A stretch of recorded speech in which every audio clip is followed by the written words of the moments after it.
ലോകത്തിന് ദീപവും ഭൂമിയുടെ ഉപ്പുമാകുന്ന ദൈവവിളികൾ, സങ്കടങ്ങളിൽ അനേകരെ ചേർത്തുപിടിക്കുന്ന വൈദികർ.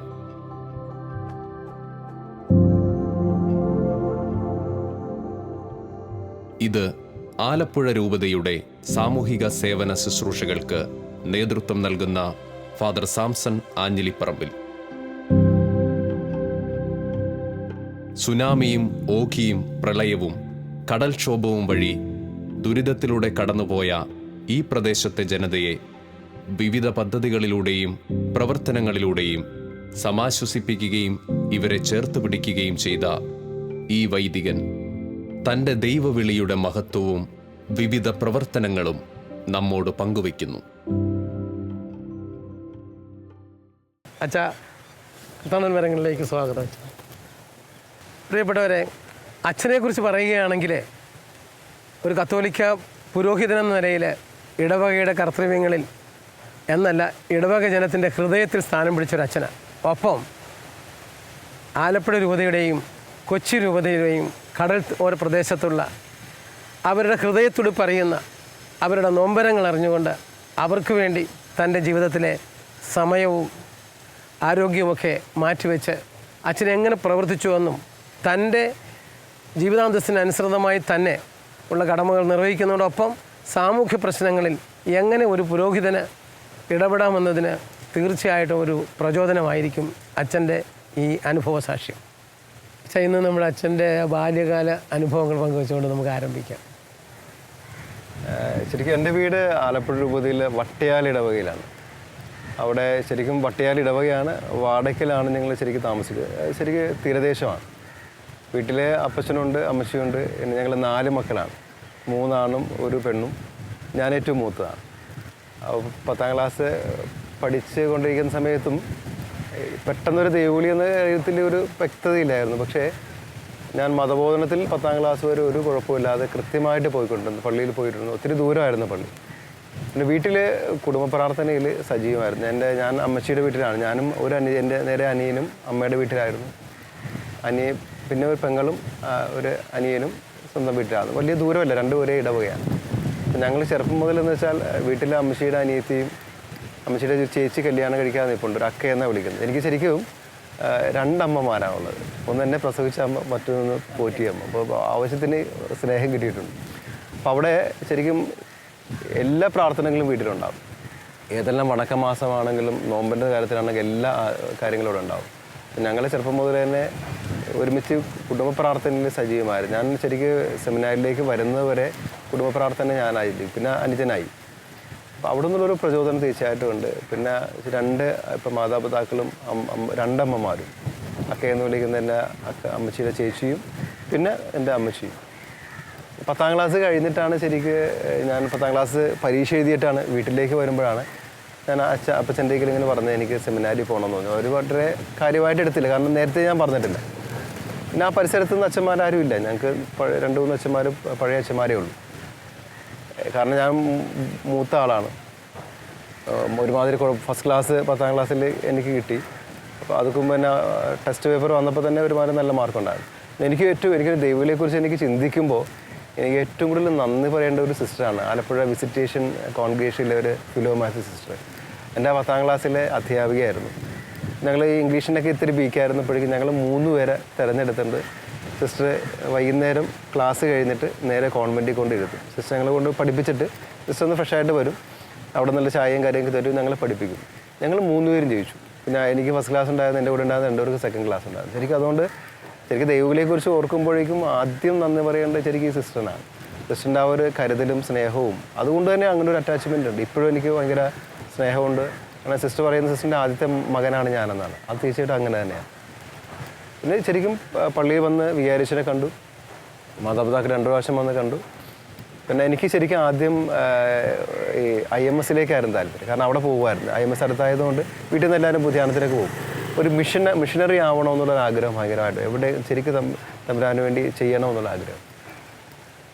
അങ്ങനെ ശരിക്കും വന്നപ്പോഴേക്കും ആദ്യം തന്നെ നോർത്ത് ഇന്ത്യയിൽ പോകണമെന്ന് തോന്നി. അപ്പോൾ അത് വീട്ടുകാർക്ക് എല്ലാവരും പെട്ടെന്നൊരു വീടുമായിട്ട് ഭയങ്കരമായിട്ട് അറ്റാച്ച്മെൻറ്റ് ഉണ്ടായിരുന്നതുകൊണ്ട് തന്നെ വിടാനത്തിൽ ബുദ്ധിമുട്ടുണ്ട്. അങ്ങനെയാണ് ശരിക്കും രൂപതയിൽ അന്നൊരു സ്റ്റീഫൻ പഴമ്പാശ്ശേരി അച്ഛനാണ്. അച്ഛൻ ചെന്ന് കണ്ടു. അങ്ങനെ അച്ഛനാണ് ശരിക്കും അങ്ങനെ ഡയറക്റ്റ് ചെയ്തു. ചേർത്തലയിലേക്ക് സെമിനാരിലേക്ക് വന്നു. പിന്നെ അവിടെ നിന്നാണ് ശരിക്ക് എൻ്റെ പഠനം തുടങ്ങുന്നത്. പിന്നെ ശരിക്കും 4 മക്കളാണ്. മൂത്താളായിരുന്നു ഞാൻ എന്ന രീതിയിൽ മാതാപിതാക്കൾക്ക് ആദ്യം ഞാൻ ശരിക്കും സെമിനാരിലേക്ക് വരണമെന്ന് പറഞ്ഞപ്പോഴേക്കും അപ്പച്ചനും അമ്മച്ചിയും അക്കായി ഒഴികെ ബാക്കി എല്ലാവരും പോകണ്ടെന്ന് പറഞ്ഞു. കാരണം മൂത്താളാണ്.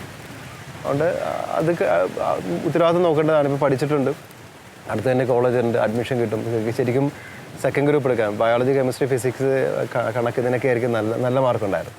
സെക്കൻഡ് ഗ്രൂപ്പ് എടുത്ത് ആ തരത്തിൽ പോകാമെന്നല്ല. പക്ഷേ എൻ്റെ മനസ്സിൽ പറഞ്ഞത് ശരിക്കും സെമിനാരിലേക്ക് പോകുക എന്നുള്ളൊരു ഉൾവിളിയായിരുന്നു. 1 മാസം സെമിനാരിൽ വന്നപ്പോഴേക്കും ഞങ്ങളോട് സൈസ് അച്ഛനും ഒരു ഇന്നസെൻ്റ് അച്ഛനും ഒക്കെ ആയിരുന്നു. വളരെ നന്നായിട്ടുള്ളൊരു അറ്റാച്ച്. പക്ഷേ 1 മാസം എനിക്ക് ഭയങ്കരമായിട്ട് പ്രയാസമായിരുന്നു. വീടുമായിട്ടുള്ള അറ്റാച്ച്മെൻറ്റ്, കരച്ചിലായിരുന്നു. അതെല്ലാം അവരെല്ലാവരും കളിയാക്കുമായിരുന്നു, എനിക്ക് വീട്ടിൽ പോകാൻ പാടില്ല എന്നൊക്കെ. പക്ഷെ 1 മാസം കഴിഞ്ഞ് പിന്നീട് സെമിനാരിലേക്ക് അങ്ങനെ ഇമ്മേഴ്സ്ഡായി. ഞങ്ങൾ 10 പേരാണെന്ന് ചേർന്നത്. പിന്നെ സെമിനാരിലേക്ക് അങ്ങനെ മുന്നോട്ട് പോയിരുന്നുണ്ട്. പിന്നെ ബാല്യകാലം എന്ന് ചോദിച്ചാൽ തീരവുമായിട്ട് ബന്ധപ്പെട്ട് കടപ്പുറമാണ്. വീട് കഴിഞ്ഞിട്ട് പിന്നെ നേരെ കടപ്പുറമാണ്. അപ്പോൾ ചെറുപ്പം പോലെ അപ്പച്ചൻ ഒരു ഐക്യകക്ഷി എന്ന് വളരെ സ്ട്രോങ്ങായിരുന്നു. എല്ലാവരും തന്നെ തീരദേശ കടപ്പുറവുമായിട്ട് ബന്ധപ്പെട്ട് ചെറുപ്പം മുതൽ തന്നെ വീട്ടിലെ ബുദ്ധിമുട്ടുകളും സാമ്പത്തിക കാര്യങ്ങളും അതുപോലെ തന്നെ മറ്റൊരു തരത്തിൽ പറഞ്ഞാൽ ശരിക്കും എന്താണ് പട്ടിണി എന്താണെന്നൊക്കെ അറിഞ്ഞ് വളർന്നു എന്നുള്ളതാണ്. അപ്പം അതുകൊണ്ട് തന്നെ എന്താണ് ഈ ഒരു മേഖലയിലേക്ക് വരുമ്പോഴേക്കും സാധാരണ ആൾക്കാരുടെ നൊമ്പരങ്ങൾ പറഞ്ഞു കേൾക്കേണ്ട ആവശ്യമില്ല, അനുഭവിച്ചതാണ്. പിന്നെ തീരദേശത്തിൻ്റെ ഒത്തിരി കടൽ കയറുമ്പോഴും അതുപോലെ തന്നെ ശരിക്കും കടൽ ക്ഷോഭത്തിൻ്റെ സമയത്തും ഉണ്ടാവാവുന്ന കാര്യങ്ങളൊക്കെ നേരിട്ട് അനുഭവിച്ചതാണ്. പാതിരാത്രിയൊക്കെ ശരിക്കും വീടിൻ്റെ ഓലക്കീറൊക്കെ പൊങ്ങിപ്പോയിട്ട് അതിൽ നിന്ന് എടുത്ത് ഷീറ്റൊക്കെ മറച്ച് കുടമൊക്കെ വെച്ച് കലമൊക്കെ വെച്ച് എല്ലാ അനുഭവങ്ങളൊക്കെ ഉണ്ടായിട്ടുണ്ട്. അപ്പോൾ അതുകൊണ്ട് ഒരിക്കലും ഈ തീരത്തിൻ്റെ നൊമ്പരങ്ങളും കാര്യങ്ങളൊക്കെ ഒരു കേട്ടുകേൾവിയല്ല, അനുഭവം തന്നെയാണ്. അതുകൊണ്ട് തന്നെ എൻ്റെ ജനത്തിന് വേണ്ടി ഞാനിപ്പോൾ അച്ഛനായി വേറെ വല്ല സ്ഥലത്ത് പോകുന്നതിനപ്പുറം എനിക്ക് പിന്നീട് തോന്നിയത് എൻ്റെ ജനത്തിൻ്റെ കൂടെ തന്നെ ഉണ്ടാവണമെന്നുള്ളതാണ്.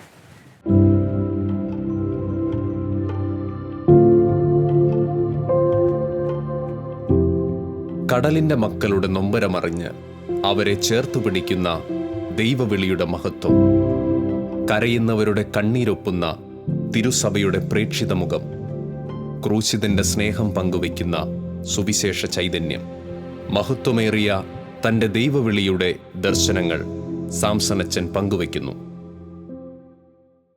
അച്ഛൻ്റെ ആ ഓരോ പള്ളിയിലും ഉണ്ടായിരുന്ന അപ്പോയിൻമെൻറ്റിലും അവിടെ ഉണ്ടായിരുന്ന കാര്യങ്ങളും ഒന്ന് പറയാൻ തരാമോ വെച്ചാൽ? ഞാൻ ശരിക്കും എൻ്റെ ആദ്യത്തെ അപ്പോയിൻമെൻറ്റ് ഒരു മാസത്തോളം അർത്തുങ്ക പള്ളിയിലായിരുന്നു. വളരെ തിരക്കിൻ്റെ ഒരു ഇടവിലായിരുന്നു. അതിനുശേഷം ഫസ്റ്റ് അപ്പോയിൻമെൻറ്റ് വരുന്നത് താൽക്കാലികമാണ്, കാട്ടൂർ സെയിൻറ്റ് മേക്കേഴ്സ് ഫൊറോന പള്ളിയിലേക്കാണ്. എന്നെ അവിടുത്തെ എൻ്റെ അർത്തുങ്കലുണ്ടായിരുന്ന അച്ഛന്മാർ ഒരുമിച്ച് ഞങ്ങളെ കൊണ്ടുവന്നപ്പോൾ ഒരു കാരണത്ത് ഞങ്ങൾ മാത്രം 3 അച്ഛന്മാർ, അർത്തുങ്കപ്പള്ളിയിലെ വികാരിയച്ഛൻ, അതും ഒരു മരിയാനച്ഛനാണ്, പിന്നെ ഒരു ഏഷ്യാസ് കാട്ടുങ്ങത്തേലച്ഛൻ, ഞങ്ങൾ 3 പേരും കൂടിയാണ് പള്ളിയിൽ ഇവിടെ കാട്ടൂർ പള്ളി വന്ന് ഇറങ്ങുന്നത്. എന്നെ സ്വീകരിക്കുന്നത് അവിടുത്തെ വികാരിയച്ഛൻ പോളറക്കലച്ഛനാണ്. അച്ഛൻ വളരെ സ്നേഹത്തോടെ വന്ന്, വളരെ സീനിയർ അച്ഛനാണ്. അപ്പോൾ ഞാൻ വരുമ്പോൾ എനിക്ക് വളരെ ആശങ്കയുണ്ടായിരുന്നു. ആദ്യത്തെ അച്ഛനാണ്. അപ്പോൾ അച്ഛനെക്കുറിച്ച് ഒത്തിരിയേറെ കേൾവികളുണ്ട്. കാരണം അച്ഛൻ തീരദേശ മേഖലയിൽ ശരിക്കും കത്തി നിൽക്കുന്നൊരു മനുഷ്യനാണ്. ശരിക്കും എല്ലാവരുടെയും മനസ്സിലുള്ളൊരു വികാരം മനസ്സിൽ ഏറ്റിക്കൊണ്ട് നടക്കുന്ന ശരിക്കും ഒരു തീരദേശത്തിന് വേണ്ടി ജീവിക്കുന്ന ഒരു വ്യക്തിയാണ്. ഞാൻ വന്നു കഴിഞ്ഞപ്പോൾ അച്ഛൻ വളരെ സ്നേഹത്തോടെയൊക്കെ സ്വീകരിച്ചു. ഞങ്ങൾ ശരിക്കും അവിടെ എൻ്റെ ആദ്യത്തെ 2.5 വർഷമാണ് അവിടെ ആദ്യത്തെ അപ്പോയിൻമെൻറ്റ്. അപ്പോൾ എനിക്കൊരു ചെറിയ വഴി എന്ന് പോകുന്ന ഒരു സബ്സ്റ്റേഷൻ കൂടെ ഉണ്ട്. അപ്പോൾ അവിടെ പോയി കുർബാന ഞായറാഴ്ച ചൊല്ലും. പിന്നെ ബാക്കിയെല്ലാം അവിടെയായിട്ട് ഈ ഒരു മേഖലയായ ഏകദേശം അന്ന് 1500 കൂടുതൽ കുടുംബങ്ങൾ അവിടെ ഉണ്ടായിരുന്നു. ആ ഈ 2 ഇടവേള. അപ്പോൾ അച്ഛനെ സംബന്ധിച്ച് അച്ഛൻ ശരിക്കും അച്ഛൻ്റെ ജപമാല പ്രാർത്ഥന വെളുപ്പിനെ കേട്ടാണ് ഞാൻ പലപ്പോഴും എഴുന്നേക്കുന്നത്. അച്ഛൻ ജപമാല പ്രാർത്ഥന അച്ഛൻ തന്നെ മൈക്ക് വെച്ച് ആളുകളോട് ഇരുന്ന് ചൊല്ലിയിട്ടാണ് അച്ഛൻ കുർബാന അർപ്പിക്കുന്നത്. അതിനുശേഷമാണ് എൻ്റെ 2ാമത്തെ കുർബാനയിൽ ഞാൻ പങ്കുചേരുന്നത്. അതിനുശേഷം പിന്നെ അച്ഛനെ കുർബാന കഴിഞ്ഞിട്ട് പിന്നെ കാണുന്ന ആളുകളെല്ലാം വെളുപ്പിനെ മുതൽ അച്ഛൻ്റെ മുറിയിലേക്ക് വരുന്നതാണ്. പലപ്പോഴും അച്ഛൻ ബ്രേക്ക്ഫാസ്റ്റ് കഴിക്കുന്നത് 11-12 മണിയാകുമ്പോഴാണ്. ഉച്ചക്കത്തെ ലഞ്ച് കഴിക്കുന്നത് മിക്കവാറും 4 മണിക്കാണ്. അച്ഛൻ തന്നെയാണ് പാചകം ചെയ്യുന്നത്. പലപ്പോഴും അച്ഛൻ ചിലപ്പോൾ ഞാൻ ബ്രേക്ക്ഫാസ്റ്റിന് വേണ്ടി ഞാൻ ചെല്ലുമ്പോഴേക്കും അല്ലെങ്കിൽ ഉച്ചയ്ക്ക് ലഞ്ചിന് ചെല്ലുമ്പോഴും അച്ഛൻ്റെ എന്തെങ്കിലും കറി എൻ്റെ മേശപ്പുറത്ത് കൊണ്ടുപോകും. എനിക്ക് മടത്തിൽ നിന്നാണ് കൊണ്ടുവന്നത്. അപ്പോൾ അച്ഛൻ്റെ ഒരിക്കലും നിരന്തരം ആളുകൾ വരുന്നു. പിന്നെ ചില സമയത്ത് സമരവുമായിട്ട് ബന്ധപ്പെട്ട് അച്ഛൻ പോകും. അപ്പോൾ ഞാൻ ശരിക്കും മനസ്സിലാക്കി എൻ്റെ ഒരു മത്സ്യത്തൊഴിലാളി കുടുംബമാണ്, അപ്പച്ചൻ മത്സ്യത്തൊഴിലാളിയാണ്. അച്ഛാ, ഈ പോളാർ റെക്രേഷനെ കുറിച്ച് നമ്മുടെ ആലപ്പുഴക്കാർക്കൊക്കെ അറിയാമെങ്കിലും ഷാലും പ്രേക്ഷകർക്ക് എല്ലാവർക്കും അറിയത്തില്ലല്ലോ. അപ്പോൾ അച്ഛനെ കുറിച്ചൊന്ന് പറയാമോ? പോളാർ കളക്ഷൻ ശരിക്കും ആലപ്പുഴ രൂപതയിലെ വളരെ സീനിയറായിട്ട് അച്ഛൻ ഇപ്പം ജീവിച്ചിരിപ്പില്ല. അച്ഛൻ കത്തോലിക്ക മത്സ്യത്തൊഴിലാളി യൂണിയൻ എന്ന് പറഞ്ഞ് ശരിക്കും തീരദേശത്ത് അങ്ങനെ മത്സ്യത്തൊഴിലാളി മേഖലയെ കോർഡിനേറ്റ് ചെയ്തുകൊണ്ട് വളരെ ശക്തമായ സമര പരിപാടികൾ ഇന്ന് ശരിക്കും ഞാനുൾപ്പെടെയുള്ള മത്സ്യത്തൊഴിലാളികളുടെ മക്കൾ അനുഭവിക്കുന്ന പല നേട്ടങ്ങളുടെയും പുറകിൽ, അതായത് ഫിഷറീസ് ലംസം ഗ്രാൻഡ് കുട്ടികൾ വിദ്യാഭ്യാസമായിട്ട്, പിന്നെ ഇതുപോലെ തന്നെ ഇന്ന് കാണുന്ന പല സഹകരണ സംഘങ്ങളുണ്ട്, മത്സ്യത്തൊഴിലാളി സംഘങ്ങൾ. അച്ഛൻ എനിക്ക് അത് പലപ്പോഴും ഷെയർ ചെയ്തിരിക്കുന്നത് അച്ഛൻ അന്നത്തെ മുഖ്യമന്ത്രിയായിരുന്ന കെ കരുണാകരനുമായിട്ട് സംസാരിച്ചിരുന്നു ഈ വിഷയം. അതായത് പല തൊഴിൽ മേഖലയ്ക്ക് സഹകരണ സംഘങ്ങളുണ്ടായിരുന്നു. പക്ഷെ എന്തുകൊണ്ട് മത്സ്യത്തൊഴിലാളി മേഖലയിൽ ഇങ്ങനെ സംഘങ്ങൾ തുടങ്ങിയില്ല? അങ്ങനെ ഒരു ആശയത്തിൻ്റെ പിന്നാമ്പുറങ്ങളാണ് ഇപ്പോൾ ഈ കാണുന്ന കാര്യങ്ങളൊക്കെ. ഇന്നിപ്പോൾ വളരെ ശക്തമായിട്ട് മത്സ്യത്തൊഴിലാളി മേഖലയിൽ സഹകരണ സംഘങ്ങളൊക്കെ ഉണ്ട്. പിന്നെ ഒത്തിരി സമരങ്ങൾ അച്ഛൻ്റെ ആൽബങ്ങളിലൂടെ കടന്നു പോകുമ്പോൾ ഞാൻ കണ്ട ഒരു പൗരോഹിത്യം എൻ്റെ മനസ്സിലുണ്ട്. പക്ഷേ എന്നെ വെല്ലുവിളിച്ചുള്ളൊരു പൗരോഹിത്യമാണ് എൻ്റെ മുമ്പിലുണ്ടായിരുന്നത്. നിരന്തരമായിട്ട് ജനങ്ങളുടെ സ്വന്തമായ ഭക്ഷണവും എല്ലാം മാറ്റിവെച്ചു, സ്വന്തമായ സൗകര്യങ്ങളെല്ലാം മാറ്റിവെച്ചുകൊണ്ട് പണവും കാര്യങ്ങളും എല്ലാം ചിലവഴിച്ചുകൊണ്ട് ജനങ്ങൾക്ക് വേണ്ടി പാതിരാത്രിയാണെങ്കിൽ ഉറക്കമില്ലാതെ ഇറങ്ങുന്ന ഒരു പുരോഹിതൻ. എന്നെ സംബന്ധിച്ച് എൻ്റെ ഒരു കൺസെപ്റ്റിനെ മാറ്റിമറിച്ച ഒരു അനുഭവമാണ് ശരിക്കും അവിടെ ഉണ്ടായിരുന്നത്. ജനങ്ങളുടെ നൊമ്പരങ്ങൾ കേട്ടില്ല പിന്നെ എന്തൊരു പുരോഹിതൻ, അതാണ് ശരിക്കും എൻ്റെ മനസ്സിലേക്ക് വന്ന ആശയവും. പിന്നെ അച്ഛൻ എന്നെ കൊണ്ടുപോകായിരുന്നു, പല സമരമുഖത്തിലേക്ക് പോകുമായിരുന്നു അച്ഛൻ്റെ കൂടെ. പക്ഷേ അച്ഛൻ്റെ കൂടെ പോകുമ്പോഴേക്കും ആ പ്രതികരണങ്ങളുമൊക്കെ എന്നെ വല്ലാതെയൊക്കെ പിടിച്ചുലച്ചിട്ടുണ്ടായിരുന്നു. വെറുതെ ഞാൻ ശരിക്കും അൾത്താരയിൽ തീർച്ചയായിട്ടും വളരെ നന്നായിട്ട് ഞാൻ ബലിയർപ്പിക്കുമായിരുന്നു. തൃപ്തിയോടെ തന്നെ ബലിയർപ്പണം ദൈവം ഒത്തിരിയേറെ അനുഗ്രഹം തന്നിട്ടുണ്ട്. പക്ഷെ അതിനപ്പുറം പാതിരാത്രിയൊക്കെ ചിലപ്പോൾ വന്ന് വിളിക്കുന്നതൊക്കെ ഞാൻ കേട്ടിട്ടുണ്ട്. രാത്രിയൊക്കെ അച്ഛൻ വരുന്നത് കണ്ടിട്ടുണ്ട്. പിന്നെ സമരവുമായിട്ട് ബന്ധപ്പെട്ട് പോകുന്നു. അച്ഛൻ ഭക്ഷണം പോലും കഴിക്കുക. അച്ഛൻ നേരത്തെ കടന്നുപോയി. അച്ഛൻ പോയതിൻ്റെ പ്രധാനപ്പെട്ട കാര്യം സമയത്ത് അച്ഛന് ഭക്ഷണം കഴിക്കാൻ പറ്റാതിരുന്നു. പക്ഷേ അതൊന്നും അച്ഛൻ്റെ പ്രശ്നമല്ലായിരുന്നു. ഈ അക്ഷരാർത്ഥത്തിൽ അവരെന്നെ സ്നേഹിച്ചു, അവരെന്നെ സേവിച്ചു, അവരിന് വേണ്ടി ജീർണിച്ചു എന്ന കർത്താവിനെ അനുകരിച്ച ഒരാളായിരുന്നല്ലേ? ശരിക്കും തോന്നുന്നു ഇന്ന് മത്സ്യത്തൊഴിലാളി മേഖലയിൽ അനുഭവിക്കുന്ന ഒരു കാര്യമെന്ന് വെച്ചാൽ ഇങ്ങനൊരു പുരോഹിതനില്ല എന്നുള്ളതാണ്. അതായത് ശരിക്ക് തീവ്രമായിട്ട് അതിനു വേണ്ടി സംസാരിക്കും. കർത്താവ് പറഞ്ഞ പോലെ ശരിക്കും എൻ്റെ പാവപ്പെട്ടവൻ്റെ നിലവിളി കേൾക്കുന്ന പുരോഹിതനെ കുറിച്ച് പറയുന്നത് ഒരു ജനത്തിൻ്റെ കണ്ണീരിൻ്റെ ദൈവം കൊടുക്കുന്ന ഉത്തരമാണ് ഓരോ ദൈവവിളി എന്നാണ്. എനിക്കൊന്ന് തീരദേശത്തിൻ്റെ കണ്ണുനീരിൻ്റെ ആ നിലവിളിക്ക് കൊടുത്ത ഒരു പുരോഹിതനാണ് പോളാർ റെക്കലച്ചൻ. അങ്ങനെ കാണാൻ പറ്റുന്നു എനിക്ക് ശരിക്കും. അത് അച്ഛനെ എങ്ങനെയൊക്കെ സ്വാധീനിച്ചെന്ന് പങ്കുവയ്ക്കാം. പിന്നീട് ശരിക്കും ഞാൻ പറഞ്ഞത് ശരിക്കും ഞാൻ ഓർക്കുന്നത് ഇന്ന് ഞാനിപ്പോൾ ഒരു അച്ഛനായിരിക്കുന്നതിൻ്റെ പുറകിൽ പല കാര്യങ്ങളും എനിക്ക് ഒരു അച്ഛൻ എന്ന രീതിയിൽ ഈ പോളാർ റെക്കലച്ചൻ ഒത്തിരിയേറെ സ്വാധീനിച്ചു. അച്ഛൻ ഈ തീരദേശത്തെ മത്സ്യത്തൊഴിലാളി മേഖലയെ മുഴുവൻ കോർഡിനേറ്റ് ചെയ്യാൻ ശ്രമിച്ചിട്ടുണ്ട്, അങ്ങനെ ചെയ്തിട്ടുണ്ട്. പിന്നെ അതിനുവേണ്ടി പ്രക്ഷോഭ സമരങ്ങളിലേക്ക് പോലും പോയിട്ടുണ്ട്. അതുപോലെ തന്നെ അവരുടെ പ്രശ്നങ്ങൾ ഇടപെട്ടിട്ടുണ്ട്. അവിടെ ഓരോ മേഖലയിലും മത്സ്യത്തൊഴിലാളികൾ അനുഭവിക്കുന്ന ചൂഷണങ്ങൾക്കെതിരെ സംസാരിച്ചിട്ടുണ്ട്. അവർക്ക് വേണ്ടി നിലകൊണ്ടിട്ടുണ്ട്. അവിടെ മക്കളുടെ വിദ്യാഭ്യാസ മേഖലയിൽ പോയിട്ടുണ്ട്. അവിടെ ഭവന നിർമ്മാണവുമായിട്ട് ബന്ധപ്പെട്ട്, അവിടെ തൊഴിൽ സംരംഭങ്ങളുമായിട്ട് ബന്ധപ്പെട്ട്, അങ്ങനെ എല്ലാ മേഖലയിലും പ്രവർത്തിക്കുന്ന ഒരു അച്ഛൻ. അതോടൊപ്പം തന്നെ പള്ളിയിൽ അച്ഛൻ്റെ കയ്യിൽ എപ്പോഴും കൊന്തയുണ്ടായിരുന്നു, മാതാവിൻ്റെ ജപമാല ചൊല്ലുന്ന ഒരു അച്ഛൻ. അച്ഛൻ ഇങ്ങനെയൊക്കെ പോകുമ്പോഴും ആത്മീയത ഒരിക്കലും കൈവിട്ടിട്ടില്ല. അച്ഛൻ പള്ളിയിലുണ്ടായിരുന്നു. അത് അച്ഛനൊരു നല്ല റോൾ മോഡലായി. തീർച്ചയായിട്ടും. അതൊന്നും ബാക്കി തുറന്ന അച്ഛൻ്റെ ശൈലികളൊന്ന് പറയാമോ? ശരിക്കും അതിനുശേഷം ഞാൻ അവിടെ ഇരിക്കുന്ന ചെറിയ പള്ളി ഒരു സബ്സ്റ്റേഷനാണ്. അപ്പോൾ അവിടെ ചെന്നപ്പോഴേക്കും വള്ളക്കാർ ഒത്തിരിയേറെ ഉണ്ട്. ഞാൻ ആദ്യമായിട്ട് ചെയ്തത് ശരിക്കും അവരെ ഒന്ന് കോർഡിനേറ്റ്. അവരെല്ലാം ഒരു വെറുതെ ഇങ്ങനെ പോകുന്നു. അവർക്ക് എന്തെങ്കിലും ഒരു ഇഷ്യൂ ഉണ്ടായിക്കഴിഞ്ഞാൽ ആരും ഇപ്പോൾ ഇടയ്ക്കൊരു വള്ളം പൊട്ടി ആരും ഒന്നും തിരിഞ്ഞ് വരാനില്ല. അങ്ങനെ എനിക്ക് എൻ്റെ ഒരു മനസ്സിൽ തോന്നി അവരുമായിട്ട് അങ്ങനെ ഒരു കൂട്ടായ്മ അവിടെ രൂപീകരിച്ചു. ആ കൂട്ടായ്മയാണ് ശരിക്കും നല്ലൊരു പിൻബലവും പ്രചോദനവും ആയത് പോളാർ റെക്കലച്ചൻ തന്നെ. പിന്നെ അത് ശരിക്കും അന്ന് ബിഷപ്പിൻ്റെ ഇടയിൽ ഞങ്ങൾ സംസാരിച്ചു എന്തുകൊണ്ട് മത്സ്യത്തൊഴിലാളി മേഖലയിൽ ഇങ്ങനെ ഒരു കോർഡിനേഷൻ. അതാണ് ശരിക്കും എൻ്റെ ഒരു തുടക്കം. മത്സ്യത്തൊഴിലാളി മേഖലയിൽ ഇടപെട്ടു. നമ്മൾ എന്തുമാത്രം അംഗീകരിച്ചെന്നോ അതനുസരിച്ച് അതിനൊക്കെ ഭയങ്കരമായിട്ടുള്ള റിസൾട്ട് ഓരോ പ്രവർത്തനത്തിനും കിട്ടിയെന്നാണ്. എന്തുമാത്രം ഓടിയടന്ന് ഇന്ന് ഞാൻ ചിന്തിക്കുമ്പോഴും എന്തുമാത്രം ഓടിയിട്ടുണ്ടോ, എന്തുമാത്രം തളർന്നിട്ടുണ്ടോ, പക്ഷെ അതൊക്കെ മനസ്സിൽ നൽകുന്ന ആനന്ദം വേറെ ഒന്നിനും തരാൻ പറ്റില്ല എന്നാണ്. ജസ്റ്റ് ഒരു കുർബാന തീർച്ചയായിട്ടും നമുക്ക് പ്രചോദനം തന്നെയാണ്. ശരിക്കും ചില സമയത്തുണ്ടാകുന്ന ഈ വികാരങ്ങൾ അച്ഛൻ എനിക്ക് പോളാർ റെക്കലച്ചനെ കുറിച്ച് പറയുമ്പോൾ അച്ഛന് ഒത്തിരി എതിർപ്പും കാര്യങ്ങളൊക്കെ ഉണ്ടായിരുന്നു. പക്ഷേ അവിടെ അച്ഛൻ രാവിലെ കുർബാന കഴിഞ്ഞിട്ട് രാവിലെ വെളുപ്പിനെ എന്ത് പ്രശ്നം ഉണ്ടായാലും ഏത് പാതിരാത്രി വന്നാലും അച്ഛൻ ബലിയർപ്പണം കഴിഞ്ഞിട്ടാണ് കാര്യങ്ങളിലേക്ക് പോകുന്നത്. ഭക്ഷണം എന്നുള്ള കാര്യം അച്ഛന് ഒരു പ്രശ്നമല്ലായിരുന്നു. അച്ഛൻ തന്നെയാണ് ഈ തിരക്കിനിടക്കിലും അച്ഛൻ തന്നെയാണ് പാചകം ചെയ്തിരുന്നത് എന്നുള്ളതാണ് എന്നെ അത്ഭുതപ്പെടുത്തി. ഇന്ന് ഞാൻ ഒത്തിരിയേറെ തിരക്കിനിടക്കിലും എനിക്ക് ചിന്തിക്കാൻ പറ്റുന്നില്ല. പക്ഷേ ഈ എല്ലാ കാര്യങ്ങളും കൊണ്ടുപോകുമ്പോഴും അച്ഛൻ സ്വന്തം കാര്യം നോക്കിയിരുന്നു എന്നുള്ളതാണ്. ഇനി അച്ഛൻ്റെ ലൈഫിലേക്ക് വന്നാലേ ഇതൊക്കെ സ്വാധീനിച്ച് എങ്ങനെയൊക്കെ അച്ഛൻ ചെയ്യുന്നുള്ളത് ശരിക്കും ഞാൻ വരുന്നത് ശരിക്കും ഈ കാട്ടൂർ ആരംഭിച്ചു. കാട്ടൂർ. അതിനുശേഷം പിന്നീട് കാട്ടൂർ കഴിഞ്ഞിട്ട് നേരെ ഞാൻ കത്തീഡ്രലിലേക്ക് ഒരു 9 മാസം ഉണ്ടായി. അവിടെ ഇരിക്കുമ്പോഴാണ് ശരിക്കും അന്നത്തെ എൻ്റെ അവിടുത്തെ സോഷ്യൽ സർവീസിൻ്റെ ഡയറക്ടറായിരുന്ന ഒരു ബോണി ആൻ്റണി അറക്കൽസ് എൻ്റെ ഇടവുകാരി അച്ഛൻ തന്നെയാണ്. അച്ഛൻ പിതാവിൻ്റെക്ക് പറഞ്ഞിട്ടാണ് പിന്നെ എന്നെ ശരിക്കും അസിസ്റ്റൻ്റായിട്ട് രൂപതയുടെ സോഷ്യൽ സർവീസിലേക്ക് കൊണ്ടുപോകുന്നത്. ഒരിക്കലും ഞാനൊരു ഇൻസ്റ്റിറ്റ്യൂഷൻ ആഗ്രഹിച്ചിരുന്നില്ല എന്നുള്ളത് സത്യമാണ്. ഒരു സ്ഥാപനത്തിൽ പോയി ഇരിക്കുക എന്നുള്ളത്.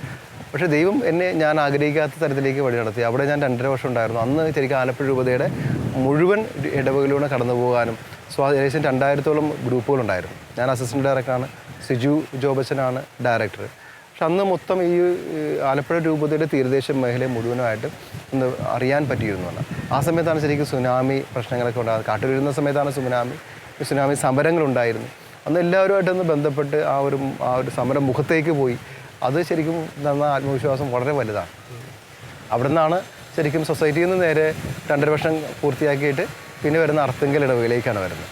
അർത്തുങ്കൽ ഇടവക 2-3 വർഷം ഉണ്ടായിരുന്നു. അവിടെ വിശാലമായൊരു ആത്മീയത നിലനിൽക്കുന്ന അർത്തുങ്കൽ പള്ളിയിൽ ഇരുന്നവരെ സംബന്ധിച്ച് ഒരിക്കലും മറക്കാൻ പറ്റാത്ത അനുഭവമാണ് അർത്തുങ്കൽ നൽകുന്നത്. ആത്മീയതയുടെ ഒരു വ്യത്യസ്തമായൊരു ലോകം എന്ന് പറയാം. അതിനുശേഷമാണ് ശരിക്കും ഞാൻ സേവദേശിലേക്ക് ചെല്ലാനം സേവദേശിലേക്ക് വരുമ്പോഴേക്കാണ് ശരിക്കും ഈ ഒരു മേഖലയാണ്.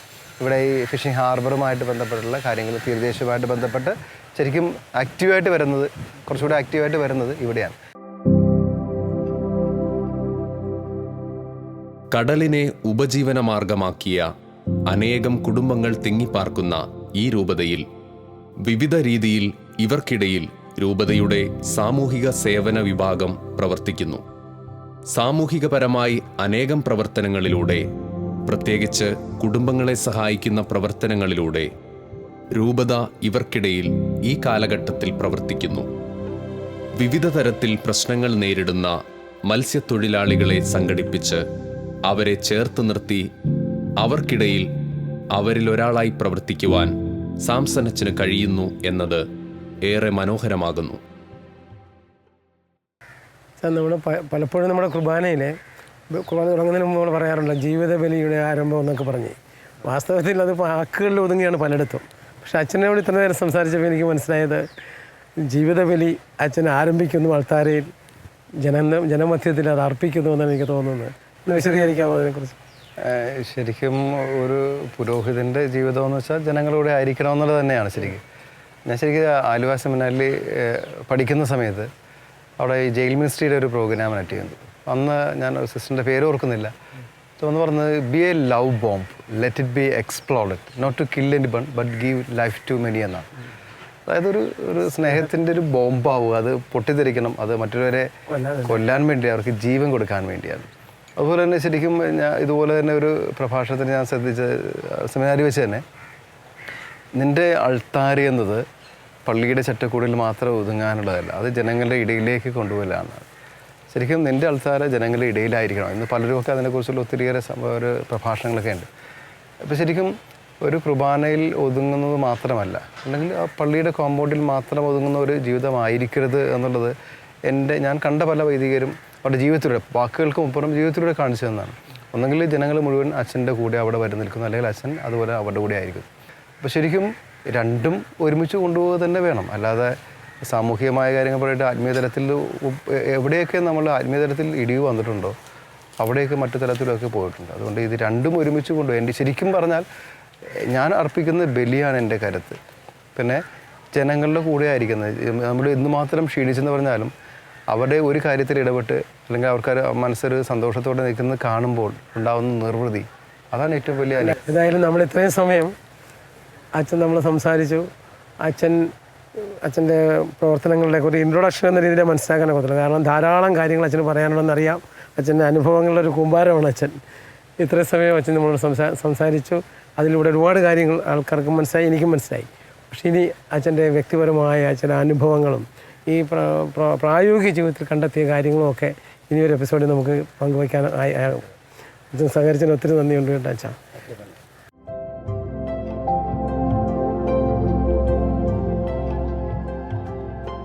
കടൽ തീരങ്ങളിൽ സാന്ത്വനമായി സഞ്ചരിച്ച് ക്രിസ്തുവിൻ്റെ കാൽപ്പാടുകളെ പിഞ്ചെന്ന് ഈ മണ്ണിൽ സുവിശേഷത്തിൻ്റെ സാന്ത്വനമായി ജീവിക്കുന്ന വൈദികൻ. കാറ്റും കോളും ആഞ്ഞടിക്കുന്ന ഈ ജനതയ്ക്ക് മുൻപിൽ ക്രിസ്തുവിൻ്റെ സുവിശേഷം ജീവിതം കൊണ്ട് വരച്ചു ചേർക്കുന്ന ദൈവവിളികൾ. അതെ, ഇവരെ നാം വിളിക്കുന്നു തണൽ മരങ്ങൾ.